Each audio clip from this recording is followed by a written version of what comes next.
கள்ளுக்கு அரசிடம் அனுமதி கேட்பதுவும் கள்ளுக்கடைகளை திறக்க கோருவதும் அரசியலமைப்பு சட்டத்துக்கு எதிரானவை.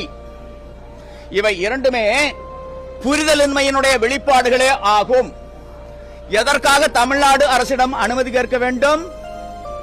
1950 ஜனவரி 26ஆம் தேதி அரசியலமைப்பு சட்டம் நடைமுறைக்கு வந்தது.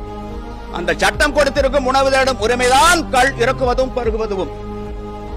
தமிழ்நாடு அரசு கலப்படத்தை காரணம் காட்டி அநியாயமாக அந்த உரிமையை பறித்துக் கொண்டது. பக்கத்துல பாண்டியில, கேரளாவில், தெலங்கானாவில், ஆந்திராவில், அண்டை மாநிலங்கள்ல, உலக அளவில் எங்கும் கள்ளுக்கு தடை கிடையாது. அங்கும் கலப்படம் செய்வார்கள் அல்லவா? அந்த அரசுகள் எல்லாம் கலப்படத்தை கட்டுப்படுத்துகின்ற பொழுது தமிழ்நாட்டில் மட்டும் கலப்படத்தை கட்டுப்படுத்த முடியவில்லை என்றால் தமிழ்நாடு